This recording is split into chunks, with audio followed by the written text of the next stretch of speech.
There are lots of networks around the world, and there is a trend in ignoring some of the most difficult problems in the world. Some might report, but there is a horrible tendency to whitewash a lot of what's going on. And we don't want to do that here. We want to face the difficulties of the world head on.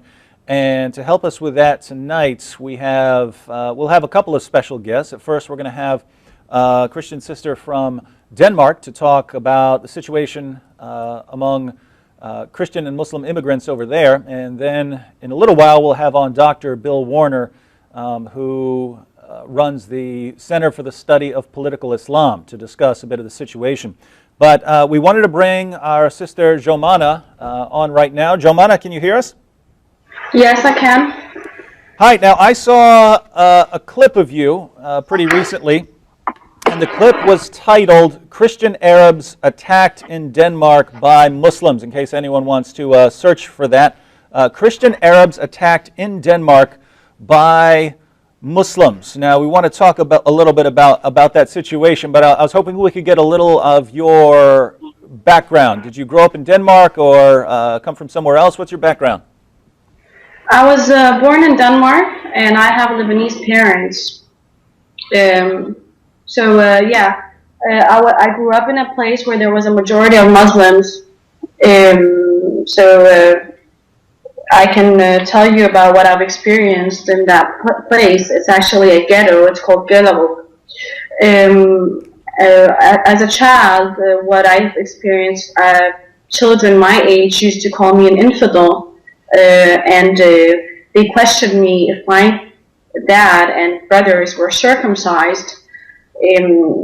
And at that age, I really didn't know what circumcision is. I was only 8 years old.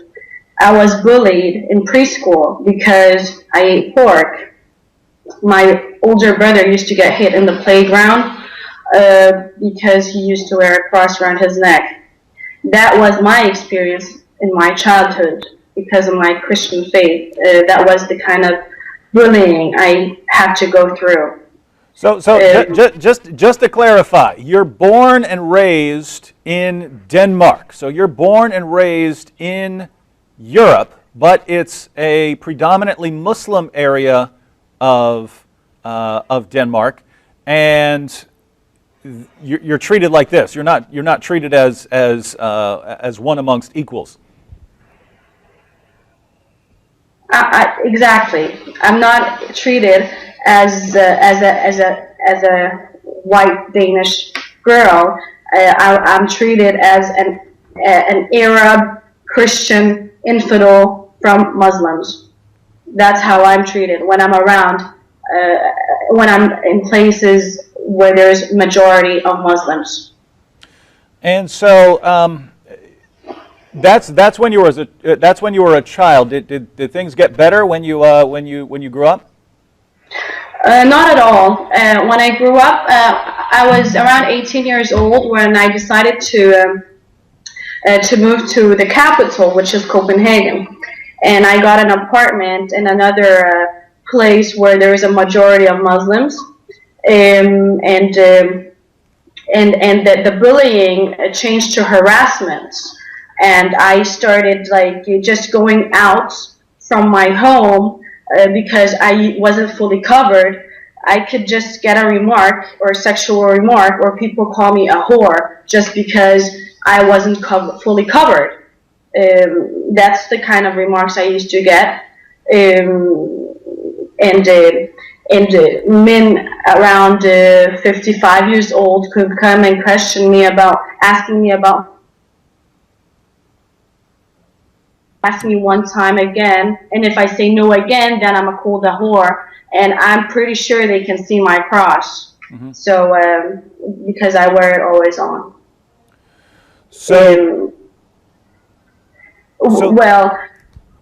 And this is kind of things that I've experienced. Mm-hmm. But from on the 3rd of August, where you saw the clip, the one that I've sent you. On the 3rd of August, I was sitting in my car. 7 men surrounded the car. One of them put his foot on the front bumper of my car. I questioned him what was wrong, And what he answered me was, "Do you think I'm looking at you, you ugly bitch? Look at what you have on, you whore." I was very shocked from the answer that he gave me.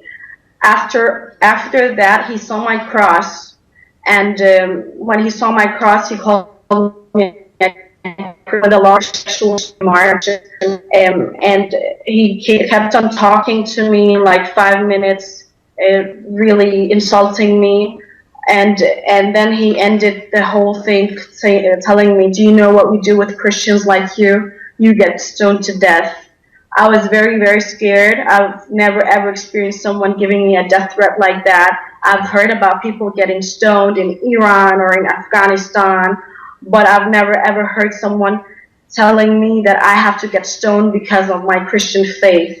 After that, I drove away from the place. I called the police, and they came after 30 minutes. The man that gave me this death threat had the chance to run away. While I was talking to the cops, a car drove right next to us while we were talking. Me and the cops were talking, and they took a video of me and the number of my car number plates of my car.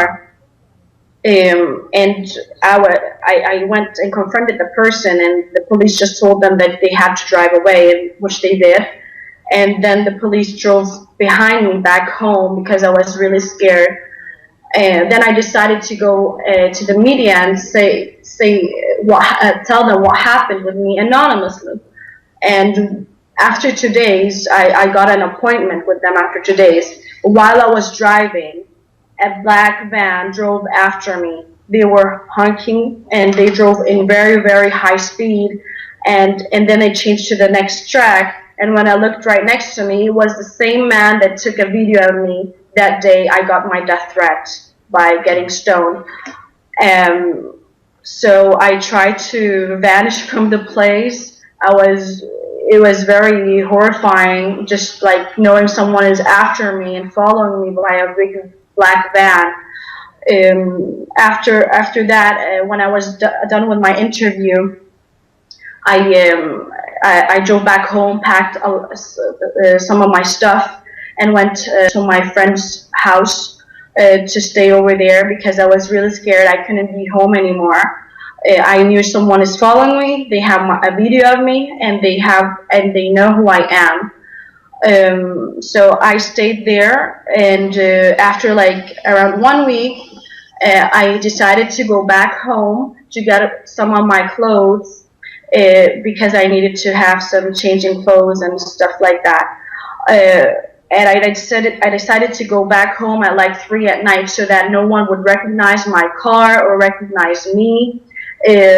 So while I was driving back home, the man that gave me that death threat saw me from a long distance. So what he did, he grabbed a glass bottle and threw it after me while I was driving back home.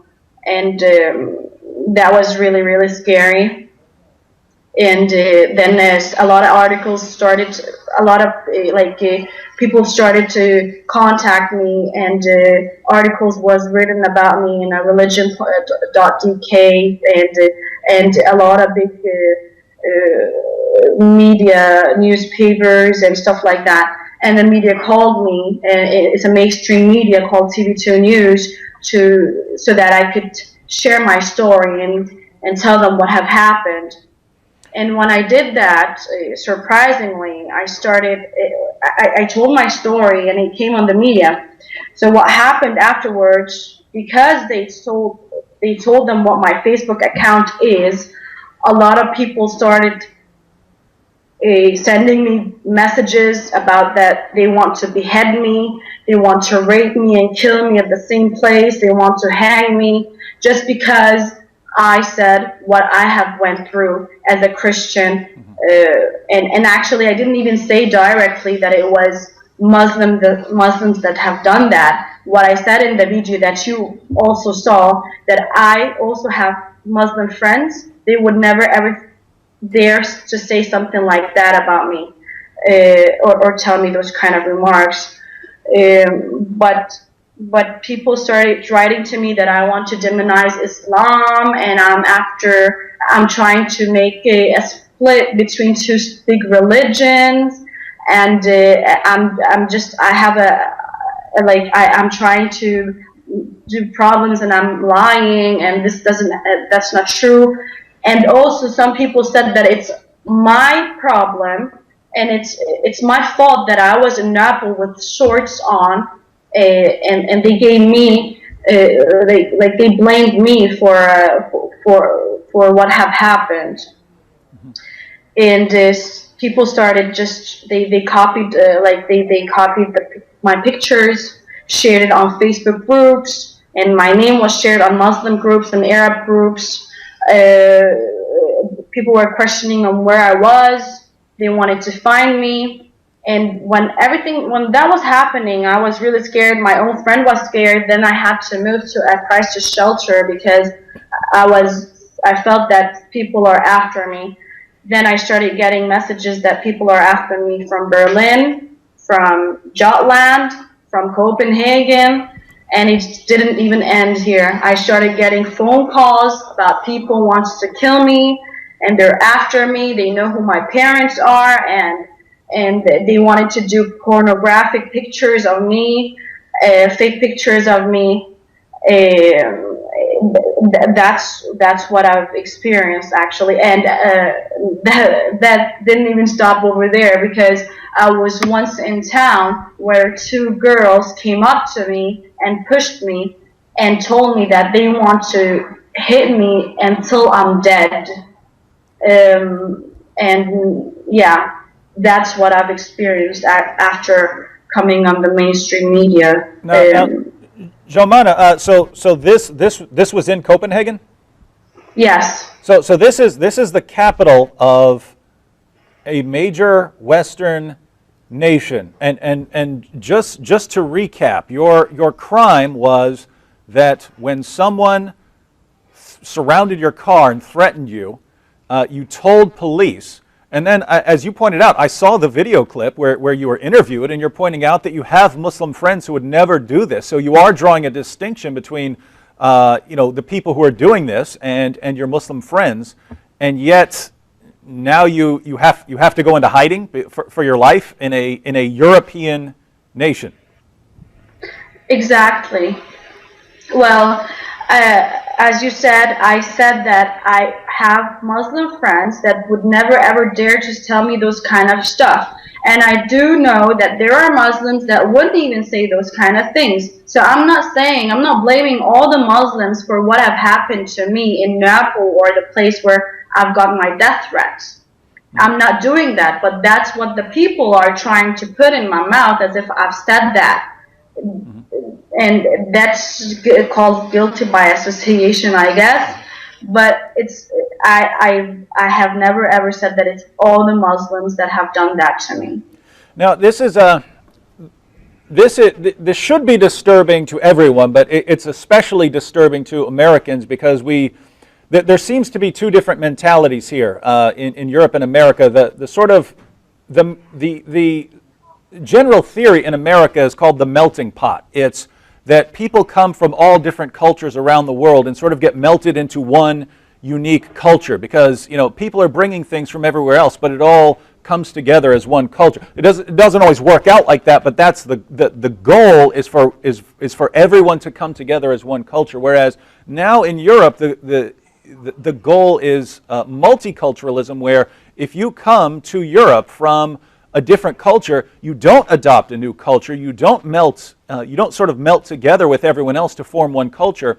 You maintain the culture of the place where you came from, and you don't change it. And a lot of European leaders would actually regard it as bad if you change your culture. You would be adopting a European culture, and they have such contempt nowadays. I'm talking about Europeans and European leaders, many of whom have such contempt for their own culture that they would regard it as bad for someone else to come and adopt European culture. And so something that really sounds good, hey, wouldn't it be great if lots of different cultures come together and maintain their own cultures while still living together in harmony? That sounds good, The problem is that some people come from cultures where you oppress everyone who disagrees with you, where you target and bully anyone you don't like.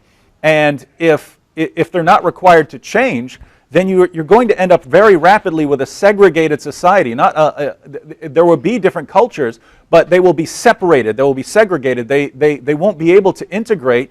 And it seems like that's what's happening. And I don't know, what do you think? Is that what's going on? Well, you just described it perfectly. That's exactly what's happening in Denmark. People are, or the immigrants, they're making their own, like kind of a segregated place, and they're not integrating with the Danes. They're just doing, like, they are practicing whatever they want to practice. Like, if you go to the places, like, as I call them, the ghettos, you see everything like as if you're not even in Denmark. Really, like, they don't want, like, even the people, they don't want to be a part of the or talk with the Danes, or they don't want to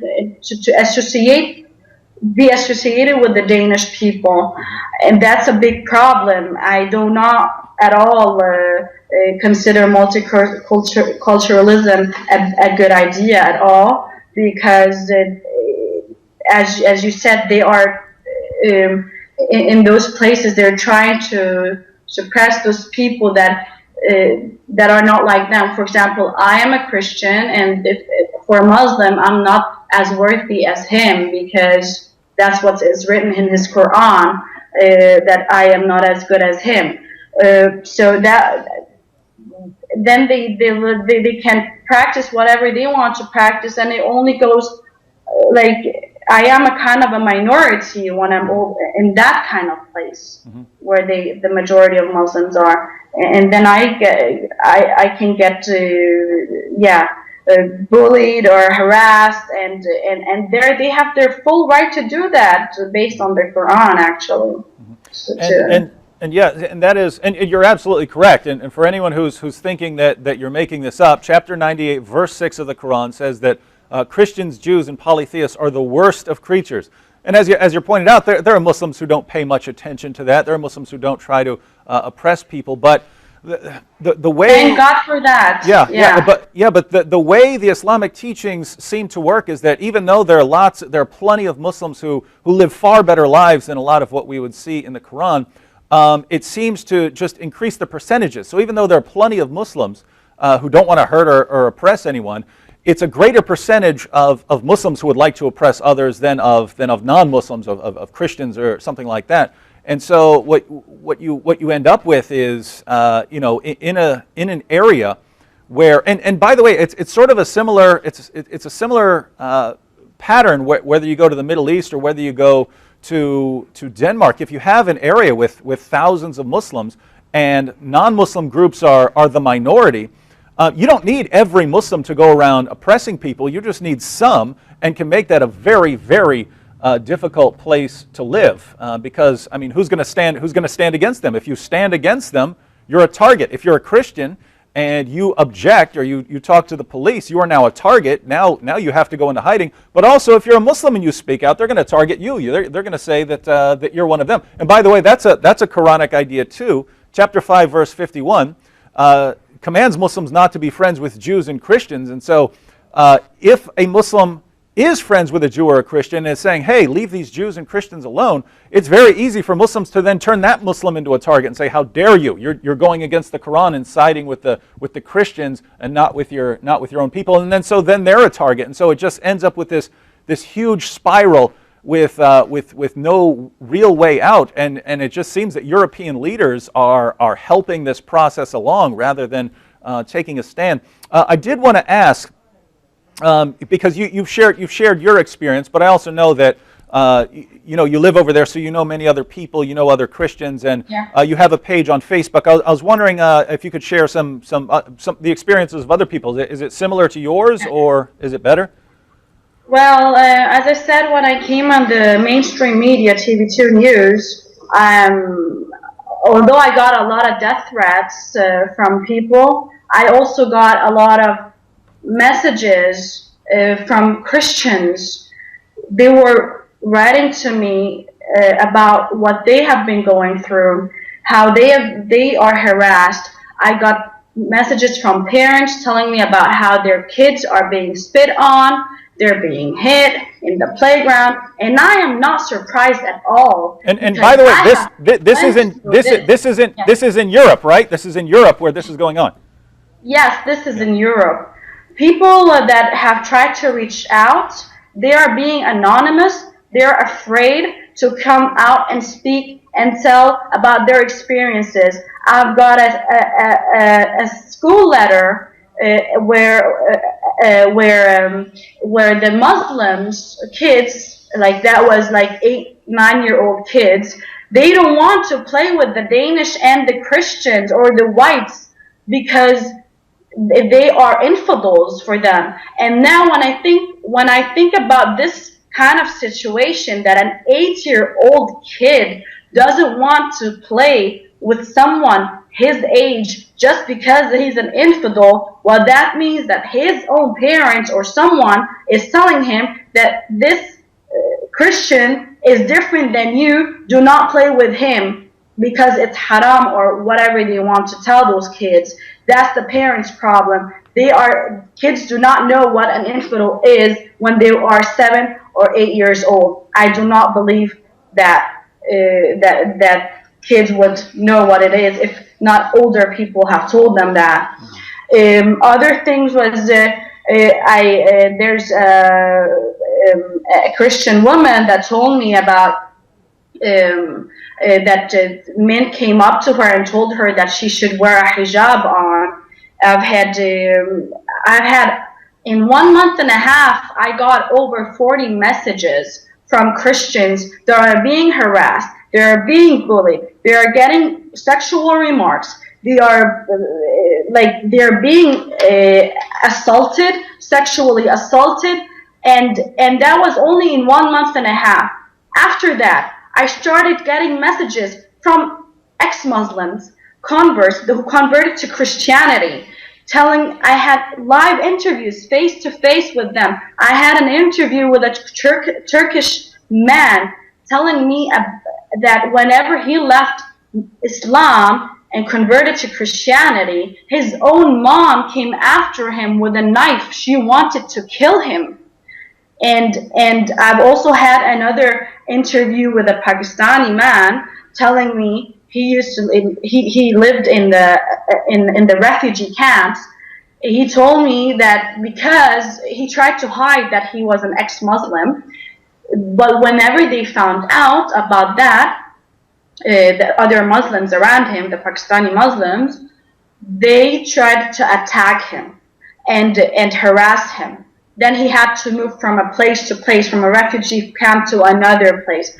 And this is all going on, and I feel like the politicians and the political correct people, they're trying to hide this from us. They don't want to say that this minority of immigrants are harassing another minority, which are Christians. They just want to hide the truth from us. That's what's happening here in a democratic country like Denmark. They don't even want to say what's happening with the Christians. Whenever someone speaks out, they make as if he's just it's only one issue, and this doesn't really happen. But I can tell you that also a preacher called Masood, he's an ex-Muslim, he's a priest now, he also was harassed, and they tried to ruin his car a couple of times, so he had to move away from the place he used to live in. It's called Onsevosmosen. Another Christian priest, 2 days ago, he moved from the whole country, Denmark. He moved to Germany because he was getting harassed too. And from 4 days ago, a church had to lock newly their doors while they're preaching because people are going inside and robbing stuff and personal belongings of people, like mobile phones, and they also found a Bible in the garbage. I wonder who those people are that are doing those things. So now that church has to close the doors while they're preaching.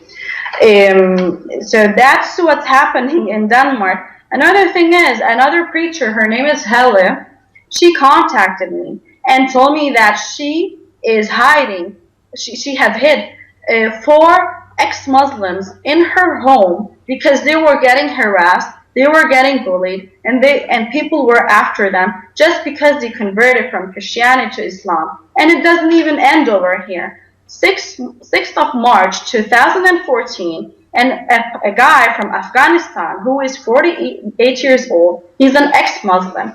He was attacked by a knife in a refugee camp.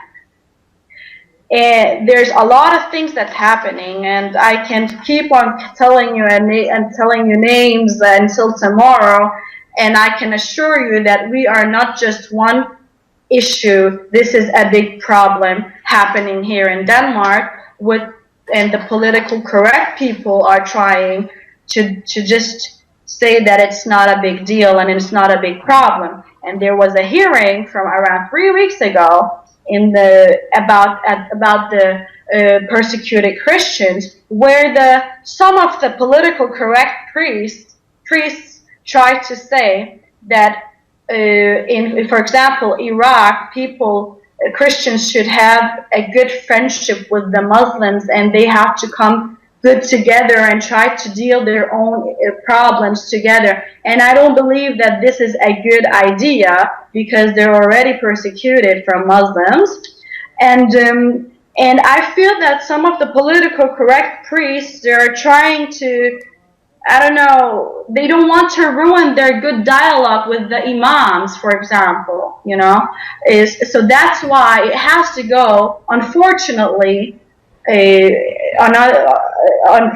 has to go on us Christians. It's going to be our problems. We're the ones persecuted. They don't want to talk about those problems because they don't want to ruin their dialogues with the imams and go to the mosques and talk with those imams. Jomana, it's a similar situation here in the United States. It's not nearly as bad as it is in certain places of Europe, but there's something similar here in that no matter what's going on in the world, no matter what's going on with ISIS, no matter how badly Christians or Yazidis or other groups are being persecuted, the tendency among many church leaders is to remain silent, because if you speak out and say there's a problem, you'll immediately be accused of being a racist and a bigot and a hate monger. But over here at least it will just be name calling, right? Over here, the worst thing you almost ever have to worry about if you speak out against Islam is being called names, being called a hate monger, a bigot, things like that. If you're like me, you get death threats and so on. But most people wouldn't even have to deal with that little bit. Whereas in Europe, you actually have to go into hiding. And so you're referring to church leaders over there, and they don't want to ruin their dialogue, but they can't. As soon as they speak out, as soon as someone says, "Hey, there's a problem here," there are groups of Muslims who are harassing Christians, forcing them out of their homes. That person would be labeled a racist and a bigot and a hate monger and become a target and have his property destroyed, and be forced out, because no one wants a church leader who's causing problems. But it's the same thing with politicians. If a politician says, "We've got a problem here, we have to do something about it," now this politician is a racist and a bigot and a hate monger, and the situation just seems to be in an area once you have a Muslim majority, well, some of those Muslims, not all, but some of them are going to go around harassing and persecuting Christians. And those Christians aren't going to want to stay there. They're going to want to leave. So then the percentage of Muslims increases. And then as it increases, the persecution increases until, the goal seems to be just completely Islamic areas. And why that's disturbing is that's supposed to be the opposite of the goal, right? It's supposed to be the opposite of the goal. The goal is for everyone to live together in harmony. And leaders are just encouraging they're just encouraging this horrible spiral. Well, sister, we thank you. We thank you for all your input. I'd like to have you on the show again. We have to go to a break, and then we're going to have Dr. Bill Warner on there to discuss some of the Islamic background of this. But I thank you. And how can people? Do you have any contact info or website or anything you'd like to share real quick? I just have my Facebook, and I have my Facebook page. It's called Jomana Jojo Joy.